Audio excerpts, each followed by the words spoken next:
अस्सलाम वालेकुम नाज़रीन, आप यूट्यूब चैनल देख रहे हैं। मैं इमरान खान हूँ। अमेरिकी सदर डोनाल्ड ट्रंप की मुलाकात हुई है फील्ड मार्शल आसिम मुनीर से और शहबाज शरीफ से। ये मुलाकात अमेरिका में हुई, इससे पहले उनकी दीगर रहनुमाओं से मुलाकातें जारी हैं। मुख्तलिफ ममालिक के जो सदूर या वज़ीर आज़म ये जब अमेरिका में आते हैं तो इनकी मुलाकातें होती हैं, और इस सिलसिले में ये एक मुलाकात फील्ड मार्शल आसिम मुनीर और शहबाज शरीफ साहब की भी हुई है। मुलाकात से पहले डोनाल्ड ट्रंप ने तारीफ़ की शहबाज शरीफ की और फील्ड मार्शल आसिम मुनीर की, और अच्छे अल्फाज में तारीफ़ की। और यानी जो फैक्चुअल है वो ये है कि उन्होंने तारीफ़ की, उन्होंने कहा जी वो मेरा इंतज़ार कर रहे होंगे, मैं लेट हूँ, मुझे जाके उनको मिलना है। उसके बाद उन्होंने मुलाकात की वो 4 तस्वीरें हमारे सामने आई हैं मुख्तलिफ, जिसमें शहबाज शरीफ साहब आसिम मुनीर की तरफ इशारा कर रहे हैं। एक में आसिम मुनीर साहब सामने बैठे हैं, शहबाज शरीफ और डोनाल्ड ट्रंप जो हैं दोनों कुर्सियों पर बैठे हैं। और इसके अलावा वहाँ पे अमेरिका की जानिब से उनके नायब अमरीकी सदर हैं और वज़ीर ख़ारजा मार्को रूबियो, ये भी मुलाकात के अंदर शामिल थे। जो मीडिया है उसको अभी तक कुछ नहीं बताया गया मुलाकात के अंदर क्या बातें हुई, वो भी अभी तक कोई एलामिया जारी नहीं किया गया। तो एलामिया क्या होता है, अंदर क्या हुआ है, ये चीज़ें आने वाले दिनों में पता चल जाएंगी। बहरहाल ये एक मुलाकात थी और डोनाल्ड ट्रंप ने मुलाकात से पहले तारीफ़ की और बाद में कुछ रिपोर्ट्स बता रही, उन्होंने ऐसे अंगूठे का इशारा करके बताया कि अच्छी मुलाकात हुई है। पाकिस्तान इस मुलाकात में क्या मांग सकता है, या पाकिस्तानियों की तवक्कुआत क्या है, और अमेरिका क्या दे सकता है, या अमेरिका की तवक्कुआत क्या है पाकिस्तान से, इस पे हम बात करेंगे। दूसरा, फील्ड मार्शल की इस मुलाकात में मौजूदगी एक बड़ी अजीब चीज है। देखिए, पहले आप ये देखें ख्वाजा आसिफ इसके बारे में क्या कह रहे हैं। ख्वाजा आसिफ कह रहे हैं कि भारत में फतह, सऊदी अरब के साथ दिफाई मुआहदा और पाक अमेरिका ताल्लुकात में बेमिसाल पेशरफ्त। 2025 कामयाबियों से भरपूर साल है अल्हम्दुलिल्लाह। हाइब्रिड निज़ाम की पार्टनरशिप की कामयाबियों का तसलसल, अल्लाहु अकबर। अब ये जो हाइब्रिड निज़ाम है इसको कहते हैं दोगला निज़ाम। आप डिक्शनरी में जाके देखें तो इसको दोगला निज़ाम कहते हैं, यानी जिसमें कोई एक मामला नहीं चल रहा, ये दोगला है, दोगला निज़ाम है जो चल रहा है। ख्वाजा आसिफ कह रहे हैं, मैं तो नहीं कह रहा। अब मामला ये है कि अगर तो पाकिस्तान एक जमहूरी मुल्क है तो अमरीकी सदर के साथ पाकिस्तानी वज़ीर आज़म को मुलाकात करनी चाहिए थी, और अमरीकी सदर के साथ क्योंकि उनके पोलिटिकल लोग थे, नायब सदर और वज़ीर ख़ारजा, तो यहां पे वज़ीर ख़ारजा हो सकते थे, वज़ीर दिफा हो सकते थे।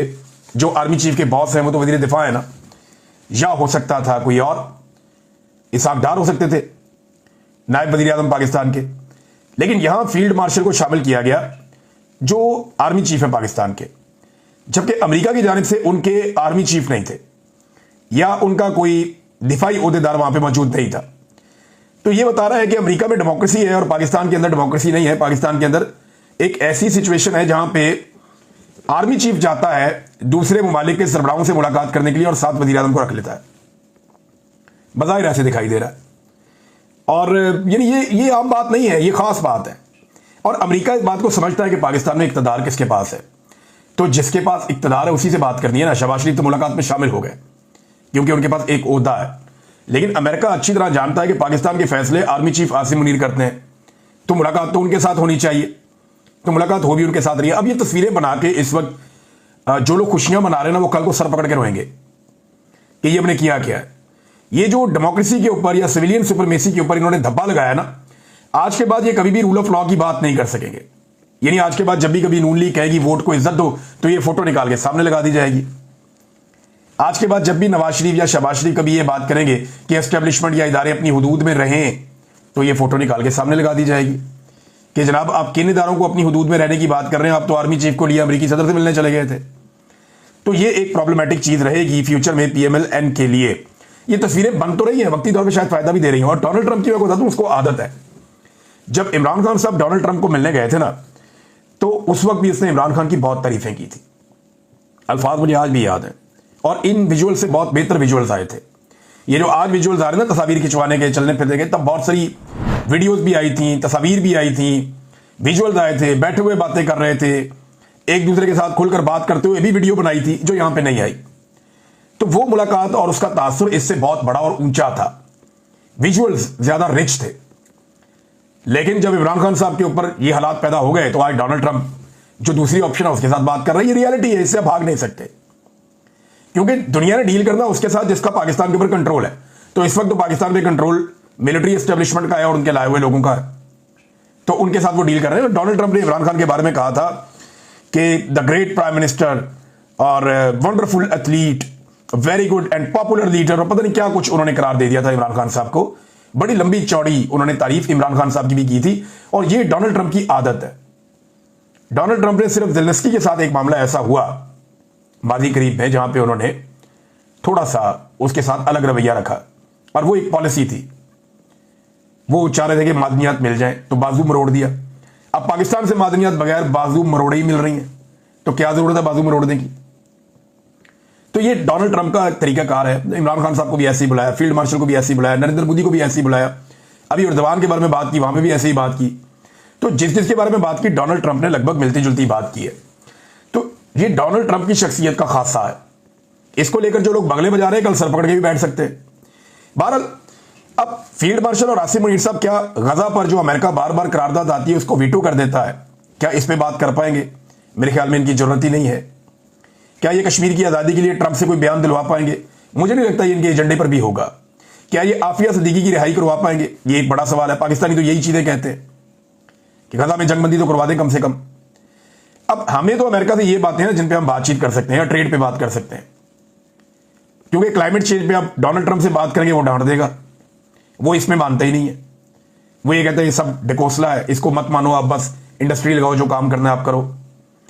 अमेरिका को हमसे क्या चाहिए जरा ये आप देख लें। हमें अमेरिका से खैरात ही चाहिए ना, और क्या चाहिए, या उसका आशीर्वाद चाहिए सिर के ऊपर। लेकिन अमेरिका को पाकिस्तान से क्या चाहिए ये आप गौर करें। ट्रंप को अब्राहम अकॉर्ड के ऊपर दस्तखत चाहिए। ये बात नजम सेठी भी कर रहे हैं और लोग भी कर रहे हैं। एक्चुअली ट्रंप ये चाहता है कि पाकिस्तान इसराइल को तस्लीम करे, और मैं ये मानता ही नहीं कि ट्रंप ने पाकिस्तान से इसराइल के हवाले से ऐसी कोई बात ना की हो। गो के इस बात का एलामिया जारी किया हो या ना किया हो, मेरी दानिश में मेरा अपना तजजिया है। मुझे लगता है कि ऐसा मुमकिन नहीं है कि डोनाल्ड ट्रंप ने इस मीटिंग में पाकिस्तान से इसराइल को तस्लीम करने के हवाले से बात ना की हो। नोबेल इनाम के लिए ट्रंप को पाकिस्तान की सपोर्ट चाहिए लगातार। और जितने भी हुक्मरान जाते हैं, यानी एक तरफ जो फलस्तीनियों के साथ जुल्म और जबर हो रहा है उसमें अमेरिका सपोर्ट कर रहा है, दूसरी तरफ जितने मुसलमान हुक्मरान जाते हैं वो जाके ट्रंप की खुशामद करते हैं, और हमने देखा खुशामद होते हुए। तो अफगानिस्तान और ईरान के खिलाफ एक प्रॉक्सी भी चाहिए अमेरिका को फ्यूचर में, और चाइना से पाकिस्तान को वो चाहते हैं जरा दूर भी रहे, और सऊदी अरब और पूरे खित्ते के लिए वहां पे उन्हें इजाफी फौज भी चाहिए जो किराए पे उनको दस्तयाब हो, जिसको वो इस्तेमाल कर सके। ये रीजन के लिए भी आप देखिएगा आने वाले दिनों में और भी जगहों पे पाकिस्तान के मुआहदे हो जाएंगे। और पाकिस्तान के जो कीमती रेयर अर्थ मिनरल्स हैं ये भी अमेरिका को चाहिए। तो अमेरिका की डिमांड्स भी ऑब्वियस हैं और पाकिस्तान की भी। अब एक और सवाल नाज़रीन पैदा हो गया, और ये सवाल एक बड़ा सवाल है। ये सवाल उठ रहा है एक खातून के बारे में, और मैं जानता नहीं खातून को ज्यादा, लेकिन मैंने सेनेटर मुश्ताक अहमद खान साहब के ट्वीट में पढ़ा और मुझे पता चला कि इन्हें माजी में कोई तमगा शमगा भी दिया गया है, सदारती अवार्ड भी यही खातून को, और ये इसी रिजीम ने दिया है। ये बरतानवी शहरी हैं और हैं तो पाकिस्तानी बरतानवी, और ये बरतानिया में रहती हैं लंदन में। इनके बारे में सेनेटर मुश्ताक साहब की ट्वीट मेरी नजर से गुजरी, फिर मैंने दो चार और लोगों की देखी तो मैं हैरान हो गया कि ये क्या चल रहा है। सेनेटर मुश्ताक कहते हैं हुकूमत की फलस्तीन पॉलिसी पर संगीन सवालिया निशान पैदा हो गया है। पाकिस्तान के असूली मौक़िफ़ की खुली धज्जियां उड़ाते हुए अक़वाम मुत्तहिदा में पाकिस्तानी वफद में एक ऐसी खातून को शामिल किया गया जो खुले आम गासिब इसराइल की मदह सराई करती रही हैं और इसको तस्लीम करने की राह हमवार करती रही हैं। आखिर ये खातून शमा जुनेजो किसके ईमा पर पाकिस्तानी कौम की नुमाइंदगी करने के लिए आगे लाई गई हैं, एक ऐसे वक्त में जब नाजायज़ नस्ल परस्त इसराइली रियासत जो फलस्तीनियों की लाइव स्ट्रीमिंग जेनोसाइड कर रही है, ऐसे आम फोरम पर इकबाल और कायद के पाकिस्तान की नुमाइंदगी एक ऐसे इसराइल नवाज फर्द को सौंप देना पाकिस्तानियों के जज्बात की तौहीन है। क्या यह हमारी दहाइयों पर मुहित फलस्तीन पॉलिसी को धोखा देने के मुतरादिफ नहीं? पाकिस्तानी अवाम ये सवाल पूछने में हक बजानिब हैं कि आखिर पाकिस्तान के नाम पर यह तौहीन आमेज फैसला किसने और क्यों किया? क्या हुकूमत इस वक्त का इंतजार कर रही है कि फौजी इखलाकियात पर PhD रखने वाली शमा जुनेजो हमें इसराइल को तस्लीम करने के साथ साथ हमें इसराइल के कातिल आर्मी के मोस्ट मॉरल आर्मी के भाषण भी दें? यह महज एक गलती नहीं बल्कि कौमी फलस्तीन पॉलिसी और अवामी एतमाद के साथ खुली गद्दारी है। हुकूमत खुलकर इस पर माफी मांगे और बता दे। यह सवाल और लोगों ने भी उठाया। सवाल पता क्यों उठा कि माजी में कुछ ट्वीट सोशल मीडिया में शेयर किए गए जिनके मुताबिक ये खातून ये दबाव डालती रही हैं और जोर देती रही हैं कि पाकिस्तान को इसराइल को तस्लीम कर लेना चाहिए। ये पहले भी कहती थी, अब भी कहती हूँ, पाकिस्तान को इसराइल को तस्लीम करना चाहिए। फिर ये नेतन्याहू के बारे में बड़े पॉजिटिव कमेंटिंग करती रही है माजी में। तो ये इनका जो सोचने का नजरिया वो ये था। लेकिन अभी अचानक से मामला तब सामने आता है जब यह पता चला कि शहबाज शरीफ साहब जब बरतानिया गए तो इस खातून को उनके बहुत करीब एक्सेस हासिल हो गई और ये बहुत इंपॉर्टेंट चीजों के अंदर इनकी मुदाखलत हो गई। मिसाल के तौर पे ये खातून लिखती है अपने ट्विटर पे कि आज लंदन के चर्चिल होटल में, जहां पे ये शहबाज शरीफ वगैरह ठहरे हुए थे, फायर अलार्म की वजह से हम सबको इमरजेंसी में बाहर निकलना पड़ा। फायर अलार्म बज गया ना तो आपको फौरन निकलना पड़ता है इमरजेंसी एग्जिट से। मेरे लिए सबसे मुश्किल काम 7वें फ्लोर से फाइलों समेत, अब ये फाइलों का लफ्ज है, फाइलों समेत सीढ़ियां उतर के नीचे भागना था, लेकिन बचत हो गई और गिरी नहीं। हाई कमीशन के स्टाफ ने मदद की और अंदर जाने तक साथ ही रहे। अब ये इन्होंने अपनी सारी इंफॉर्मेशन दी कि जनाब मैं वहां पे मौजूद थी चर्चिल होटल में लंदन में, और वहां फायर अलार्म बज गया और मैं फाइलों समेत सीढ़ियों से भाग के नीचे उतरी, मेरी बचत हो गई, मैं नहीं गिरी, और हाई कमीशन के स्टाफ ने भी मदद की और मेरे साथ ही अंदर तक गए। अच्छा, अब इनसे एक सवाल किया है एक अकाउंट होल्डर ने, जिसका एक अकाउंट है सोशल मीडिया पे। उन्होंने पूछा कि आप वहां होटल में रहती हैं या फिर पाकिस्तान के वफद में आपको भी शामिल कर लिया जाता है इसलिए आप होटल में स्टे करती हैं। उन्होंने कहा जी मेरा घर लंदन में ही है, लेकिन वजीर आजम साहब की सीक्रेट फाइल्स को मैं घर में काम के लिए नहीं ले जा सकती, इसलिए होटल में ही सब इकट्ठे जब तक हम न्यूयॉर्क जाएंगे। अब यानी ये होटल में रहती हैं, लंदन में इनका घर है, और वो इसलिए कि इन्होंने न्यूयॉर्क साथ जाना था इकट्ठे, बाकी सबके साथ ही इन्होंने न्यूयॉर्क जाना था। अब इसमें ना एक ट्वीट और था जहां से सबके कान खड़े हुए थे, बाद में पता चला ये ट्वीट अब मौजूद नहीं है। वो ट्वीट ये बता रहा था कि इस खातून ने अनाउंस किया सोशल मीडिया के ऊपर कि एयरफोर्स 1 के अंदर बैठकर ये ट्रैवल कर रही हैं वजीर आज़म के साथ अक़वाम मुत्तहिदा के इजलास के लिए अमेरिका में। और फिर एक तस्वीर देखी गई सोशल मीडिया पे और मीडिया पे भी आई कि ख्वाजा आसिफ बैठे हुए, उनके पीछे बिल्कुल ये खातून बैठी हुई है। यानी जब पाकिस्तान की नुमाइंदगी हो रही है तो ये खातून वहां नुमाइंदगी कर रही हैं। और ये जो अक़वाम मुत्तहिदा का इजलास है जनरल असेंबली का, इसमें जो सबसे अहम नुकता है, तमाम ममालिक जिस पे बात कर रहे हैं वो फ़लस्तीन है और इसराइल के खिलाफ बात कर रहे हैं ज़्यादा ममालिक, और पाकिस्तान का इस पर एक बड़ा वाज़ेह मौक़िफ़ रहा है। उस वक्त पाकिस्तान के डेलीगेशन में एक ऐसी खातून का शामिल होना जिनके माजी के ट्वीट्स जो वायरल हुए आजकल, जिनके बारे में लोग ये क्लेम कर रहे हैं कि ये कहती रही है कि जी इसराइल को तस्लीम करना चाहिए और ये उस बात की हामी। अब ऐसी खातून का शामिल रहना ये एक बड़ी अजीब बात है। इनका जो तफसीली ट्वीट है ना वो बहुत हैरत अंगेज है। उस ट्वीट के अंदर इन्होंने बहुत सारे दावे किए। इन दावों में ये क्या कहती हैं मैं जरा आपको मुख्तसर बता देता हूं। ये कहती हैं जी कि पाकिस्तान एयरफोर्स में सवार हो चुकी हूं और अक़वाम मुत्तहिदा के जनरल असम्बली के इजलास में शिरकत के लिए जा रहे हैं न्यूयॉर्क। ये वज़ीर आज़म के साथ ही गई वहाँ लंदन से। तो जनाब क्योंकि मैं एयरफोर्स 1 के अंदर मैं सवार हो चुकी हूँ और ये 80वां इजलास है जनरल असम्बली का, तो मैं आपके साथ कुछ इंफॉर्मेशन शेयर करती हूँ। उसके बाद जनाब इन्होंने बताया कि मैं अप्रैल 2025 से बहुत सारी चीज़ों पे काम कर रही थी और शहबाज शरीफ साहब के साथ मैंने काम किया और उनकी जो एडवाइजरी टीम है उसके साथ मैंने काम किया, डिप्लोमेटिक्स के साथ, डिप्लोमेटिक अफेयर्स के ऊपर, और मैंने जो है वो तकारीर भी उनकी लिखी। और ख़ास तौर पे उन्होंने एंड में बताया कि ये जो जनरल असम्बली में तकरीर होने जा रही है शहबाज शरीफ की, इसको लिखने में भी उन्होंने बताया उनका रोल है, और पॉलिसी ब्रीफ्स के बारे में बताया, स्ट्रेटेजिक मैसेजिंग के बारे में उन्होंने लिखा। तो ये इतना इंपॉर्टेंट सारा कुछ इन्हें कैसे पता चल गया, और वज़ीर आज़म की जो सीक्रेट फाइल्स हैं उन तक इन्हें रसाई कैसे हासिल हुई, ये सवाल सोशल मीडिया पे उठाया जा रहा है।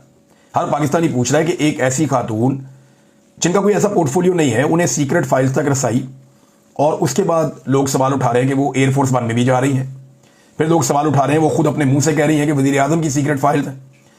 फिर वो वज़ीर आज़म की अक़वाम मुत्तहिदा की जो तकरीर है उसको लिखने में शामिल है, और वज़ीर आज़म ने जो अक़वाम मुत्तहिदा के अंदर तकरीर करनी है वो तो पाकिस्तान की पॉलिसी तो एंटी इसराइल रही है, हमेशा प्रो फ़लस्तीन रही है। ये खातून की जो राय है वो ज़रा थोड़ी सी मुख्तलिफ पोर्ट्रे होती रही है। तो ये कैसे हो गया और ये कैसे हो सकता है? अब इस पे सेनेटर मुश्ताक साहब ने और दीगर बहुत सारे पॉलिटिकल लोगों ने सवाल उठाया। उम्मीद करता हूं कि हुकूमत इसका जवाब दे पाएगी। नाज़रीन, मोहसिन नकवी साहब ने एक ट्वीट किया, ये बड़ा इंटरेस्टिंग है, मैं आपके सामने रखता हूं। इमरान खान साहब ने जो ट्वीट किया था ना, जिसमें इमरान खान साहब ने कहा था मुझे बार बार डील ऑफर हुई और कहा गया कि मुल्क छोड़कर चला जाऊं या खामोश हो जाऊं तो मेरे केसेस खत्म कर दिए जाएंगे। इस पे मोहसिन नकवी साहब ने एक ट्वीट लिखा उन्होंने अंग्रेजी में, मैं आपको उर्दू में पढ़ के सुनाता हूं। वो इमरान खान साहब से पूछते हैं कि क्या आप सिर्फ एक शख्स का नाम बता सकते हैं जो आपके पास आया और कहा कि हम आपको मुल्क छोड़ने की इजाजत देने के लिए तैयार है? लोग आपके झूठ से पहले ही तंग आ चुके हैं। ये मोहसिन नकवी ने ट्वीट किया इमरान खान साहब के ट्वीट के ऊपर। अच्छा, उसके बाद मोहसिन नकवी साहब को बड़े लोगों ने जवाब दिया। वैसे मोहसिन नकवी साहब को ये करना क्यों पड़ा? वो नॉर्मली इन चीज़ों में नहीं आते, इन पॉलिटिकल डिबेट्स में इन चीज़ों में अपने आप को नहीं लेकर आते। हुआ यह है कि मोहसिन नकवी साहब के इख्तियारात कुछ कम हुए हैं और ये डिमांड के तहत कम हुए हैं, क्योंकि फील्ड मार्शल आसिम मुनीर साहब को एक्सटेंशन चाहिए और मोहसिन नकवी साहब जो हैं वो PMLN के लोगों की आंखों में खुटकते हैं, तो थोड़ा उनको साइडलाइन किया गया है उस वक्त तक के लिए जब तक कि एक्सटेंशन मिल नहीं जाती। लिहाजा मोहसिन नकवी साहब अपनी वफादारी भी साथ साथ करनी होती है, तो गालिबन इसलिए उन्होंने ये ट्वीट दाग दिया। तो फिर लोगों ने बताया जी कि तो गंडापुर ने भी बताया कि मैंने जाके इमरान खान को ऑफर की है। ये तो एक बिजनेसमैन जो अमेरिका से आए थे, जिनको बार बार भेजती थी एस्टेब्लिशमेंट इमरान खान को मिलने के लिए, जो बाद में इमरान खान साहब ने मिलने से इनकार कर दिया था, उन्होंने भी इमरान खान साहब को ऑफर किया है। ये बात तो सुहेल वड़ाइच साहब ने, अंसार अब्बासी साहब ने लिख छोड़ी है। ये बात तो बहुत सारे जो टाउट साफी हैं वो करते रहे भाई। ये बात और तो और हामिद बीर साहब ने ये बात की है, नजम सेठी साहब ने ये बात की है कि इमरान खान साहब डील लेने को तैयार नहीं, उनको बार बार डील ऑफर की जाती है। ये कोई हम तो नहीं कह रहे, हुकूमत अपने मुंह से कह रही है कि इमरान खान मानते नहीं कोई बात। लिहाजा मोहसिन नकवी साहब गोंगलों से मट्टी झाड़ रहे हैं और कोशिश कर रहे हैं कि जो आसिम मुनीर साहब के बारे में इमरान खान साहब बात करते हैं वो उसका जवाब देकर तवज्जो हासिल करें या कोई वफादारी साबित करें। मेरे ख्याल में मोहसिन नकवी साहब ने बड़ी मौजें कर ली हैं और ये हमेशा तो चलनी नहीं है। शायद आने वाले दिनों में कुछ मंजरनामा तब्दील होता हुआ दिखाई दे रहा है। नाज़रीन, कुछ और बड़ी इंपॉर्टेंट खबरें हैं, मैं ये खबरें आपके साथ शेयर करूंगा, लेकिन क्योंकि आज अमेरिका पे और इस हवाले से बात हुई है, पाकिस्तान और अमेरिका की मुलाकात और इसके नताइज क्या निकल सकते हैं, अक़वाम मुत्तहिदा में पाकिस्तान क्या करेगा, और ये मोहसिन नकवी का एक ट्वीट। लेकिन मैं बहुत सारी मेरे पास खबरें हैं, लेकिन वो मैं नेक्स्ट व्लॉग के लिए रख लेता हूँ, वो आपको मैं बाद में बताऊंगा, ताकि ये जो चीज़ें हैं ये हमारे दिमाग में रहें कि पाकिस्तान एक हाइब्रिड मॉडल के तहत चल रहा है।